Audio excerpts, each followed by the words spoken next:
evening. I'm Bob McCarroll, 96 Elliott Street, and I'm here to speak on two issues. One, briefly, on the demolition delay amendment. Thank you for moving it forward with the first vote, and hope you'll be taking the second and third votes tonight, which will help level the playing field, that we can have more opportunities to try to rehab some of our tax foreclosed buildings as opposed to demolish them. But I'm really here to speak on Community Preservation Act.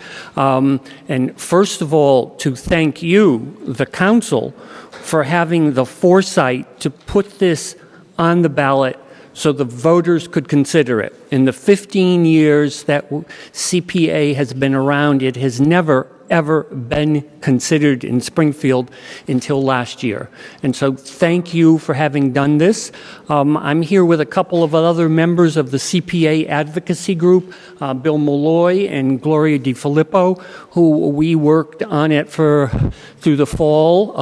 And as you know, it passed with 62% of the vote. What you may not realize is it passed in every single ward of the city. It passed in every single neighborhood of the city. It passed in 63 of 64 precincts.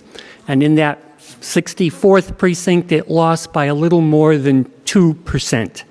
So if there's anything that was a mandate, I think CPA is something, and it's wonderful to see that our residents are willing to pay a little more to get more in terms of quality of life issues for open space, historic, and housing. And so what you have before you is the next step in the process, which is an ordinance which creates the Community Preservation Committee. Their first task will be to assess the needs in the city in the areas of open and recreational space, historic, and housing, and ultimately when the money starts coming in, which won't be until after the July tax bills go out, to actually review projects. And it's important that we keep CPA true to what its concept is, unlike normal government, which is a top-down budgetary process.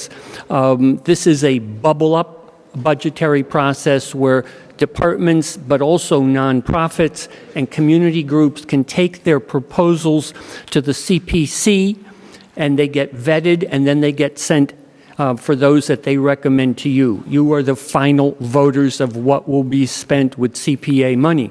But I'm hoping that you will start it on the process by taking the first vote tonight. Thank you. Thank you. That closes the speak out portion of our meeting. Thank you. And we'll get started with our regular meeting. Mr. Clerk, please call the roll. Councilor Edwards. Present. Present. Councilor Allen. Present. Present. Councilor Rook. Present. Councilor Gomez. Absent. Councilor Walsh. Here. Councilor Marcus Williams. Present. Present. Councilor Rash. Here. Councilor Twiggs. Present. Councilor Shea. Present. Present. Councilor Fenton. Present. Present. Councilor Hurst. Present. Present. Councilor Bud Williams. Here. Here. Councilor Ramos. Present. Councilors and their guests, please rise for a moment of silence.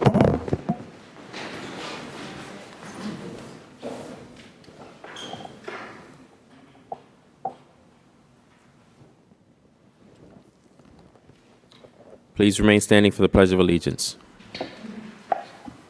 I pledge allegiance to the flag of the United States of America and to the republic for which it stands, one nation, under God, indivisible, with liberty and justice for all. Just a couple of notices before we get started with our first agenda item. I have a note here from the folks over at Focus Springfield. Please make sure that your microphone is on when speaking. Please make sure that your microphone is off when not speaking. Also, if the counselors and our guests, please put your cell phones on silent mode. It would be greatly appreciated. Mr. Clerk? Are there any reports of committee? Seeing none. The first item on tonight's agenda is a HUD Continuum of Care grant in the amount of $3,479,984, sponsored by the mayor. Is there anyone here wishing to speak on this grant?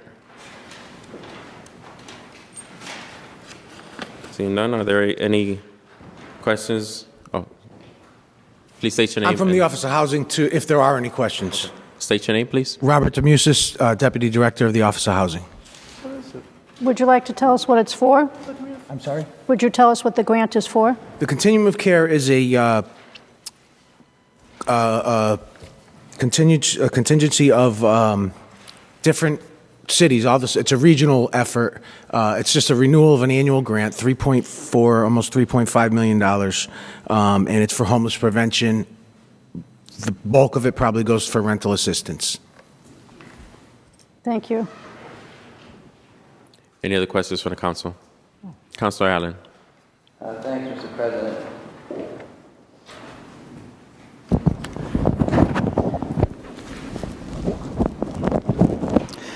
Yeah, Bob, it's a lot of money. Is this money, $3.5 million, does it all get used in Springfield, or do we? No. It comes to us and then we disperse it? It's a consortium, right? It comes through us. We keep 7% to administer the grant, but it's Chicopee, Holyoke, Westfield. It's all Western Mass, virtually all Western Mass. Does some of the money come to Springfield? Some comes to Springfield. Actually, probably the bulk of it ends up getting spent in Springfield.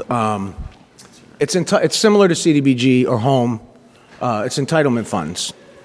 And we also get paid a percentage for In this particular grant, 7% of that 3.4 is for us to administer the grant. Okay, thank you.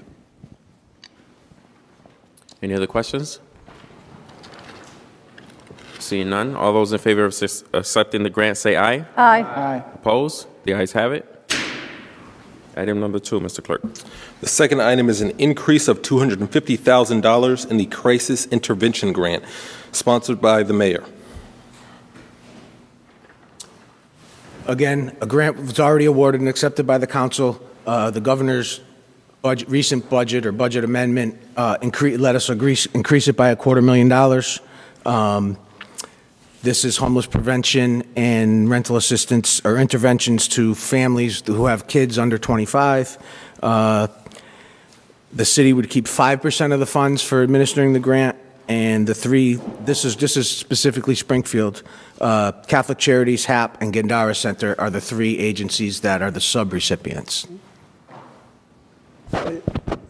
Just Bob, what were the 3 agencies you said that administered this program? I'm sorry? You said what were the 3 agencies that administered this program? Catholic Charities, I HAP. can't understand. Sorry? Catholic Charity? Catholic Charities, yes. Oh, Catholic Charities. Catholic Charities, okay. sorry. Yeah. And who else? HAP and the Gandara Center. Okay. HAP Housing. And the money comes through what? Housing? This is a state grant. Will come through the Office of Housing Okay. as it's a reimbursement grant, but depending on how old the kids are, that's where we send, if there's a imminent homeless situation, we'll send them to which agency is appropriate, and they'll assist them to prevent the homelessness. So housing determines where they go? Usually they get sent to us, so we have to tell them which of these 3 agencies to go to, correct? And they're sent to you by who? Could be code enforcement, Okay. could be the Red Cross. Some people just come in, and it could be housing court. This is for imminent homeless. If you're Imminent homeless, okay. imminently homeless. Right, okay, thank you. Councilor Williams. Mr. President, I'll defer to you as well as the city clerk. I'm an employee of HAP Housing, so I might have to recuse myself for this. Clerk will make a note.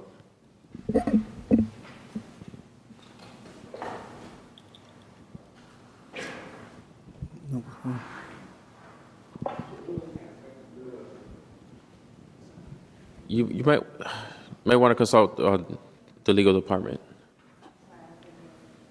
I don't see why you couldn't accept the 30 grant. days. Yeah, I am. The question is whether or not he would have to Yeah. abstain from this Yeah. item. You can vote on it. You're not in. Yes, I can. Yeah, All right, thank yeah. You're accepting the grant. Any other questions from the council? The money's not going to you. Seeing none, all those in favor of accepting the grant say aye. Well, yeah. Opposed? Yeah. The ayes have it. Item number 3, Mr. Clerk. Thank you. Just for clarification, Councilor Marks Williams is an abstention on the last vote. Is that correct? Either that, or I could state for the public that I'm an employee of HAP Housing, and I accept. Yes. All right, thank you. Item number 3 is the Mass in Motion grant in the amount of $440,000, sponsored by the mayor. Good evening, Councilor. Helen Carlton Harris, Commissioner, Division of Health and Human Services. This grant is a Mass in Motion. It's a health and wellness grant. It is a partnership with Caring Health Center and the YMCA. Caring Health Center does our pre-diabetes work, and Y helps us with our health and wellness in terms of exercise. And so that is, I am requesting your approval for this grant. Thank you. Any questions from the council? Seeing none, all those in favor of accepting the grant say aye. Aye. Aye. Opposed? Abstentions? The ayes have it. Councilor Ash has abstained. Item number 4. Item number 4 is the FY17 state aid to the public libraries in the amount of $281,477.10. Hi, good evening. Molly Fogarty, Library Director. This funding is from the Mass Board of Library Commissioners, and it's used to help us offset operating costs such as payroll, our substitute librarian program, programming, and materials. Councilor Allen. Thanks, Mr. President. Molly, is this the annual? Yes. Is this an annual thing? This has nothing to do with any new library or anything like that? No, this is a program that is an annual program. We apply for our state aid. We have to meet a lot of standards. We have to be in compliance with state regulations, and the funding is allocated on a per capita formula. Okay, thank you. Any other questions from the council? Seeing none, all those in favor of accepting the grant say aye. Aye. Aye. Opposed? Abstentions? Thank you. The ayes have it.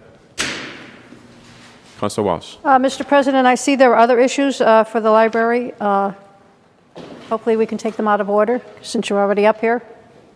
If there are no objections, we'll take item number 7. Item number 7 is an order authorizing the library department to apply for a grant for the new East Forest Park Library, sponsored by the mayor. Okay, hi again. This is the next step in the grant process. At the last council meeting, you approved the land transfer from the school department of the lease, so we are requesting permission to apply for the grant, which is due in a couple of weeks. Councilor Rook. President, thank you. Molly wasn't at the last meeting. Do we have a total cost on the new library, estimated cost, all in? We're still working on that. So we're applying for the grant before we know the cost? Is that? No, we'll have the final cost by the time we apply for the grant. Okay. Yes. TJ, would you happen to know the total cost?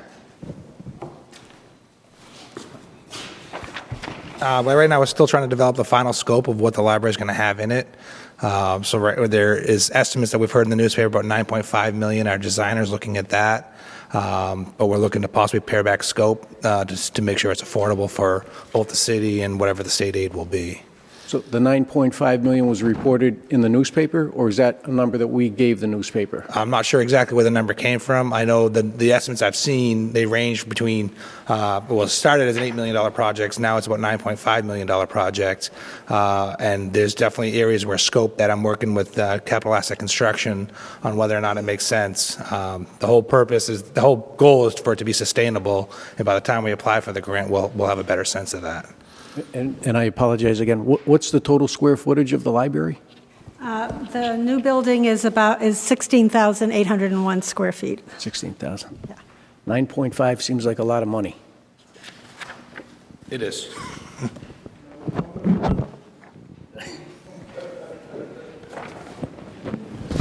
Any other questions from the council? I have another issue. No, that's it. You're all done? Councilor Williams. That was it? That's it. Okay. Hi. Hi. What's the timetable on this, Molly? Well, the grant is due on January 26th, and grant awards will be announced in July of 2017. And are you putting that grant together? Yes. with the help of capital assets and the finance department, yes. And what's the square footage again? It's 16,801 square feet. Is that what the square footage was, the original? The First talking about the library? Well, the library that we have in the lease space is about 4,000 square feet, so this is about 4 times the size.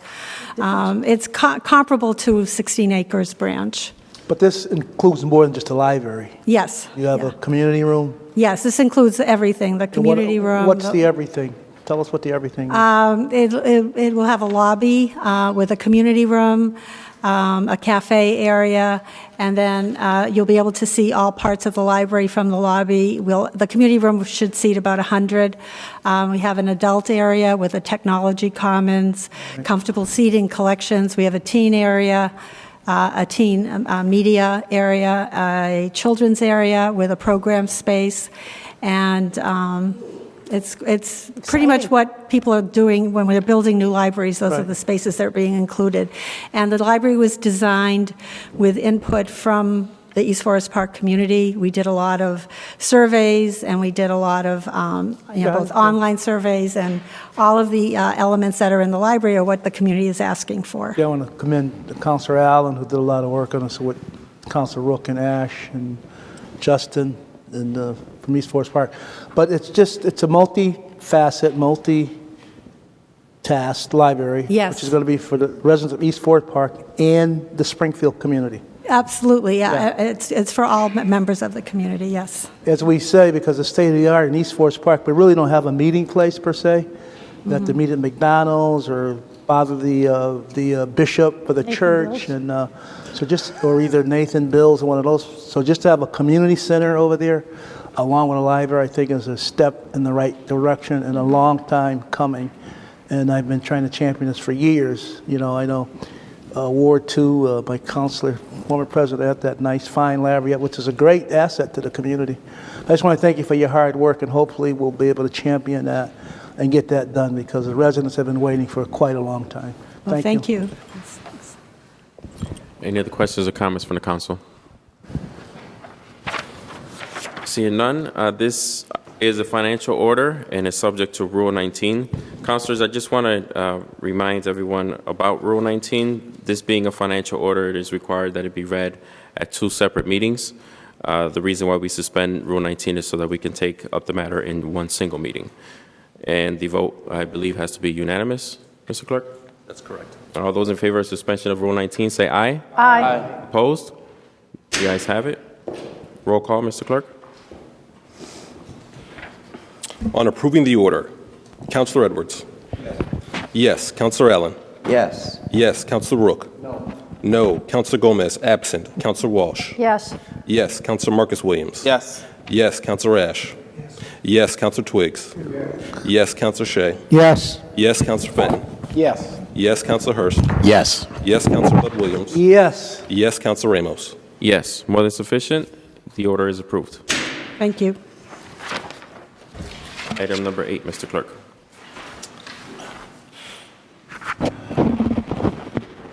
Sorry, regular agenda. Item number 5, Mr. Clerk. Item number 5 is the Massachusetts Multi-City Young Children's Mental Health Systems of Care Planning Project in the amount of $198,000, sponsored by the mayor. This is a grant. The Boston Public Health Commission actually is the lead on this grant. It is a grant with Boston, Worcester, and Springfield to address the challenges that we have in capacity for young children who need mental health services. Any questions or comments from the council? Seeing none, all those in favor of accepting the grant say aye. Aye. Opposed? Abstentions? The ayes have it. Item number 6. Item number 6 is the Massachusetts League of Community Health Centers Emergency Preparedness Grant in the amount of $2,000. All those in favor of accepting the grant say aye. Aye. Aye. Opposed? The ayes have it. Item number 8, Mr. Clerk. Item number 8 is the ratification of a collective bargaining agreement.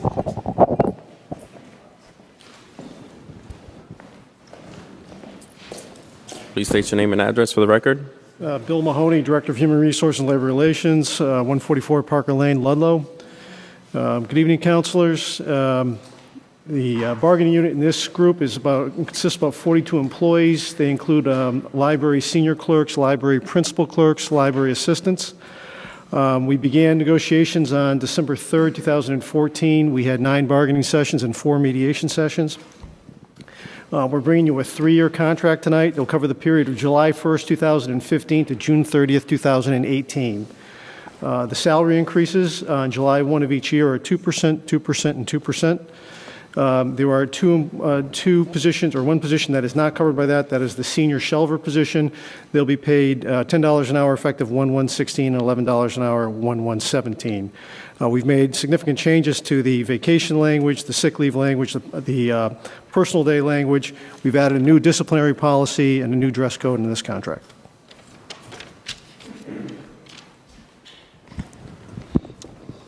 Councilor Williams. How do we do with residency? We have that as of the last contract with this group. Okay. So everyone after 7/1/14 is covered. All right, thank you, Bill, for your continued hard work. Thank you. Thank you. Any other questions or comments from the council? Sounds good. Thank you. All those in favor of suspension of Rule 19 say aye. Aye. Aye. The ayes have it. Roll call. On ratifying the agreement, Councilor Edwards. Yes. Yes. Councilor Allen. Yes. Yes. Councilor Rook. Yes. Councilor Gomez absent. Councilor Walsh. Yes. Yes. Councilor Marcus Williams. Yes. Yes. Councilor Ash. Yes. Yes. Councilor Twiggs. Yes. Yes. Councilor Shea. Yes. Yes. Councilor Fenton. Yes. Yes. Councilor Hurst. Yes. Yes. Councilor Bud Williams. Yes. Yes. Councilor Ramos. Yes, more than sufficient. Collective bargaining agreement is ratified. I neglected to mention that I did receive communication from Councilor Gomez. He's feeling a little bit under the weather, so hopefully you guys can wish him well. Item number 9, Mr. Clerk. Item number 9 is an amendment to the zoning ordinance regarding recreational marijuana use. This item is on the agenda for first reading and referral to the Planning Board. Councilor Fenton. Thank you, Mr. President. This is a moratorium on recreational marijuana in light of the recent ballot initiative until such time as the City Council can promulgate regulations. This is the same type of moratorium that we passed regarding medicinal marijuana. After the referendum passed, to my chagrin, I reached out to the Deputy Planning Director and asked him to start a process so that we would have this placeholder in effect so that nobody could introduce the retail sale of recreational marijuana until we can pass regulations. Thank you for your work on that, Councilor. Any questions or comments from the council? No, I just believe the state's also going to deal with that particular issue, so I think we'll be governed by the state and then work with the local municipalities.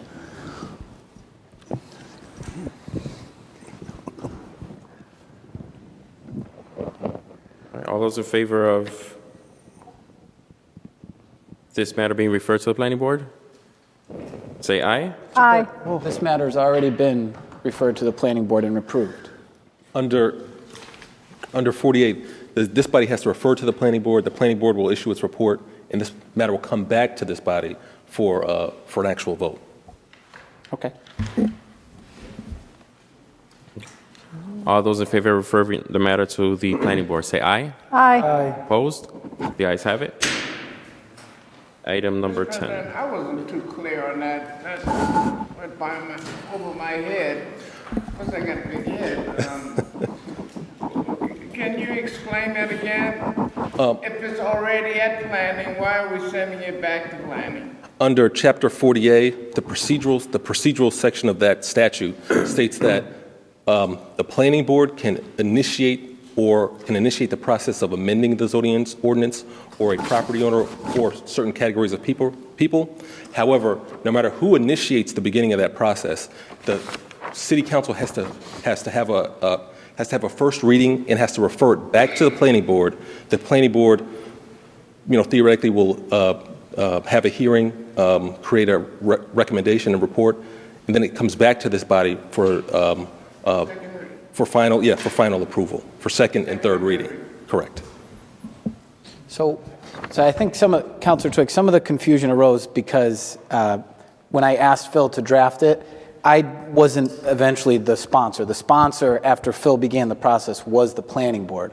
So they sponsored it, but now it has to go back to them so they can approve it now that we've had it read the first time. I understand it's a little backwards, but the clerk is... Well, you can understand my concern. They keep going back and forth to committee. I want to see this marijuana get out there for, well, I better straighten that out. I'm getting calls on it, but nevertheless, how long would it have to stay in planning? My understanding is that I don't have the statute from me, but there is a set time limit in the statute about how long the process can take. My understanding is that it should be back before this body at the hearings meeting on the 23rd. Unless something changes, that's my understanding. Thank you. Item number 10, Mr. Clerk. Item number 10 is an amendment to Chapter 418 of the City Ordinances regarding the preservation of historically significant buildings. This is on tonight's agenda for second and third step. Councilor Fenton. Thank you, Mr. President. This ordinance is sponsored by Councilor Williams and myself. We've explained it in some of the past meetings, and we're hopeful to get second and third step tonight. Thank you.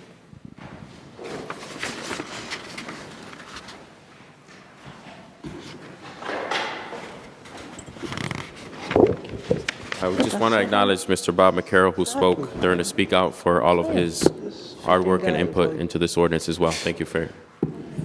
All those in favor of second step say aye. Aye. Opposed? The ayes have it. We'll take third step at the conclusion of the meeting. Item number 11, Mr. Clerk. Item number 11 is the enactment of the Community Preservation Committee. This is an amendment to Chapter 16 of the City Ordinances. This is on for first step. Councilor Fenton. Thank you, Mr. President. So this ordinance, councilors, codifies the regulations that will create the CPA committee. I want to thank, again, Councilor Shea for his leadership on the issue and chairing that committee and having all those meetings throughout the community to come up with the eventual recommendation that passed through the referendum. The committee would consist of, under this proposed ordinance, the 5 statutory members which are required, a member appointed by the Conservation Commission, a member appointed by the Historical Commission, a member appointed by the Housing Authority, a member appointed by the Park Commission, and a member appointed by the Planning Board. This proposal also includes, which is common as we found for other communities across the state that have CPA, and that list is now growing, an appointment by the Springfield Preservation Trust, and 3 appointments by the Springfield City Council President. Those appointments would be subject to limitation insofar as the President would be limited to accepting recommendations from the various neighborhood councils, and he or she would be required to make requests of those neighborhood councils for nominations before making appointments to the board. Once it's created, those 9 members will deliberate. In other communities, they have passed internal guidelines and applications for how to process requests for funding. This is going to be quite a pocket of money. Expectations are that it'll be over $1.3 million annually, and some of that money can be pooled over to grow that fund on a yearly basis. So that committee would vote to make recommendations to this council for appropriation. If this council approves by majority vote the appropriation, that funding could be utilized for that CPA eligible activity. So it's my understanding that this taxation mechanism will start, I believe it's the beginning of July. Is it July, Councilor Shea? So July marks the beginning of our fiscal year, and that's when residents will start to see the surcharge on their property tax bills, and this money would be marshaled under the law by this committee that we're creating here. So again, it's really exciting news. I want to thank everybody, Bob McCarroll, Ralph Slate, the rest of the members of the committee that met in the public, and again, Councilor Shea for his leadership on the subject. I'm hopeful we can get first step tonight and then second and third step at our next meeting. Now, are we going to have any staff? Councilor people at Twiggs, all? please don't mind, if you don't mind using your microphone so that folks at home can hear you.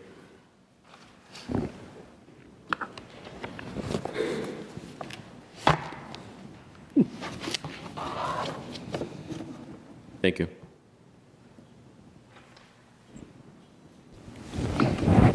Will we have any staff people at all?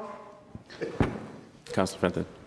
There is no provision under the law for staffing, but in other communities it has been found that sharing of resources can be done with the city, and to the extent that administrative expenses arise, they will have resources at their disposal to be able to put that through. I should say that there is one provision of here in this proposal that someone who dutifully read the proposal beforehand pointed out to me as a problem, and I agreed to make note of it to this body to see what the majority feels. I have a provision in here that says that no person who is a city employee can serve as a member of this committee.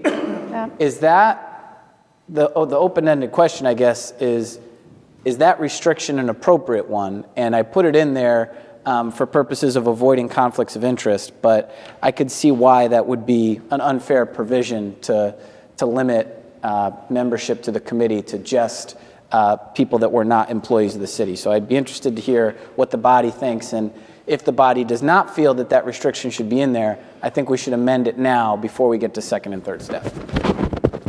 Councilor Mr. Walsh. President, I think we should amend that. I think you're limiting yourself to people with expertise and experience that might add valuable information or direction for projects to the city. I'd hate to have someone not be able to serve on a committee just because they are a city employee. Councilor Williams. Thank you, Mr. President. Just for a little bit more perspective, Mr. McCarroll, do we have any comparisons from other cities that enact the CPA to determine whether or not city employees are allowed to participate in this committee, to your knowledge? I have to say that I'm not aware what other cities that have CPA do in terms of that issue. So. Thank you. I would say that I'm more inclined to agree with Councilor Walsh on that notion than if it's lawful. I'll put that out there for sure. Well, Mr. President, you might find yourself in a situation where one of the neighborhood councils wants to have someone who's a city employee on the board, and then you're going to have a huge mess. So I think that we should remove any impediment. Is that a motion?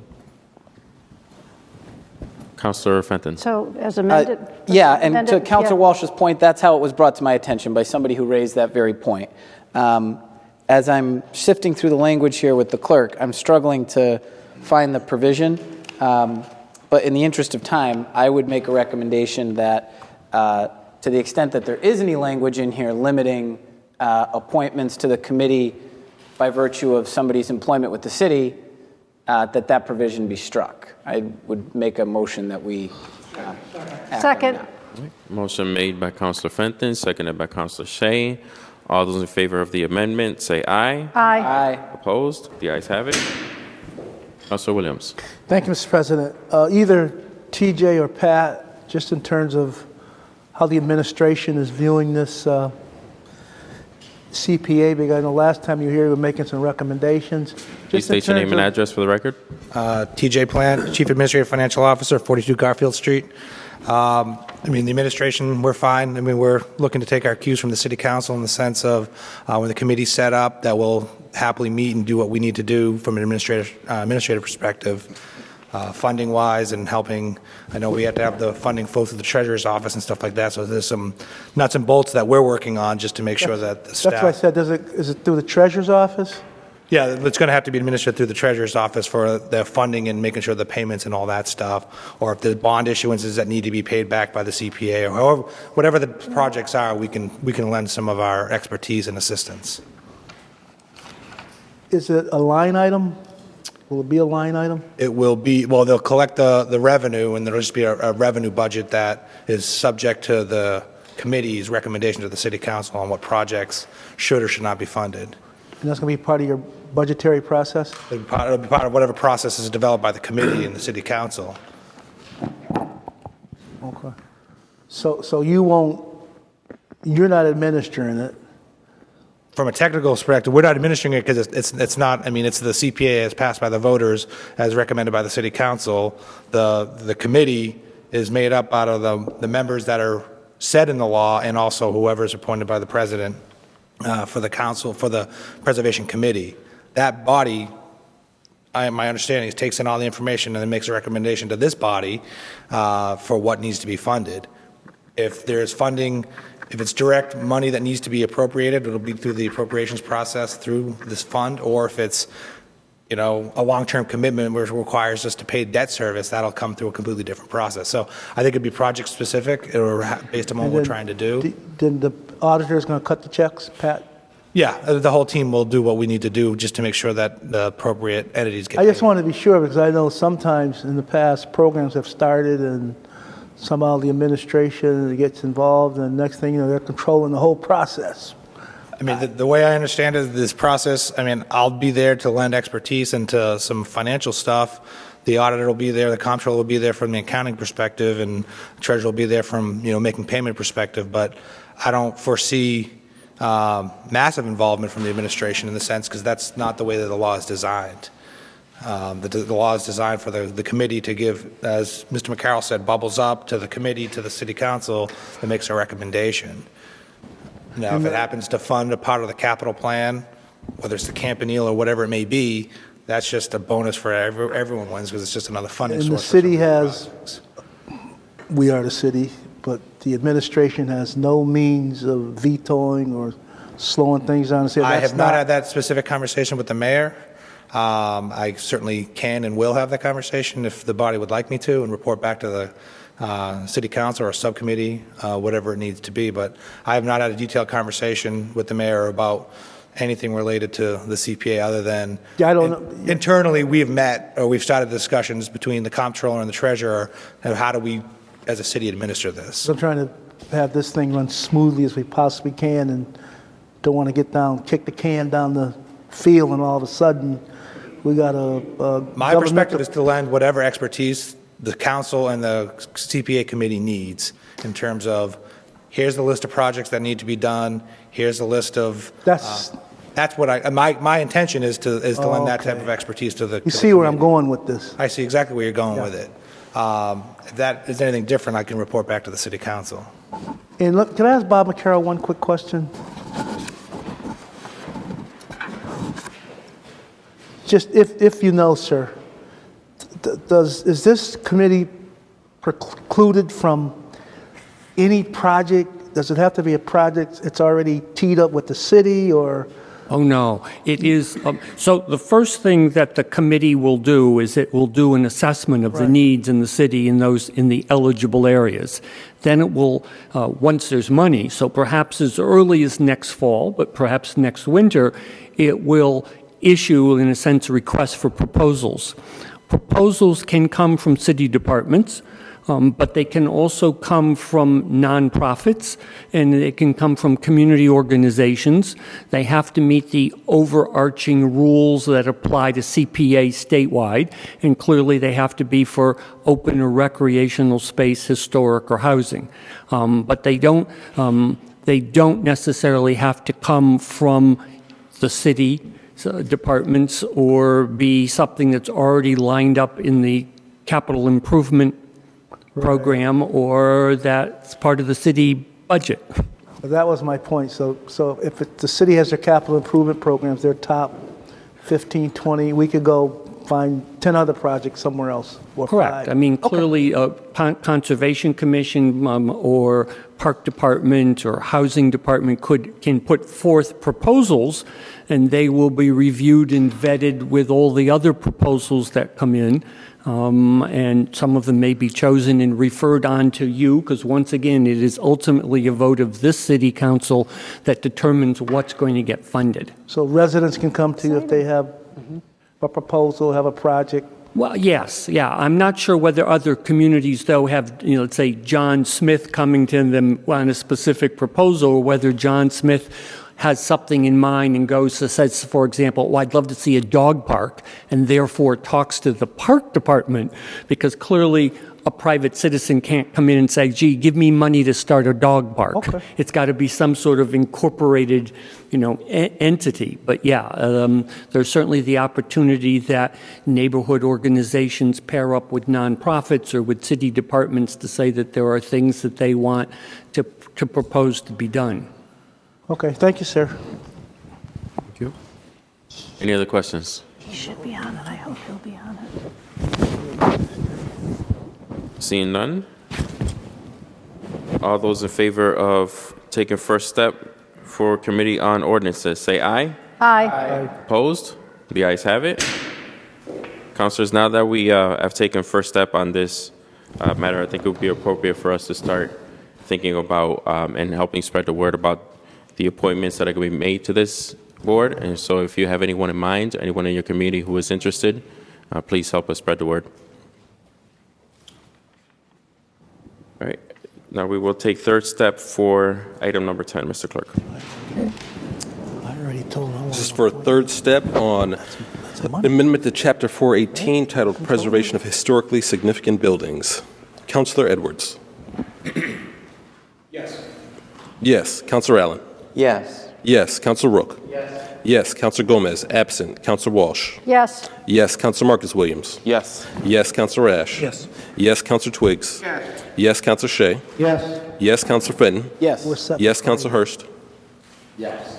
Yes. Councilor Yes. Bud Williams. Yes. Councilor Ramos. Yes.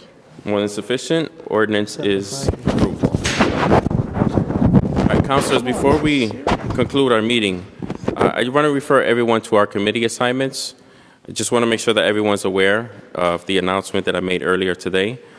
I made very few changes to the regular 12 standing committees that we have. And I think that says a lot about the job that Councilor Fenton did in appointing the committees last year. Whereas I thought that the chairmanships of these committees served very, very well in their position, and there were committees that were relevant to their experience. And so I've made very few changes to the chairmanships on these committees.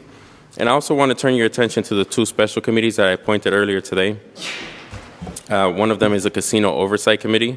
The Casino Oversight Committee will be made up of 5 members. The Chairman of Economic Development, the Chairman of Public Safety, the Chairman of the Audit Subcommittee, the Chairman of Finance, and the 5th person. I appointed myself as the 5th person of this committee. However, after consulting with the law department, I may be making some changes to that position, but the other 4 will remain.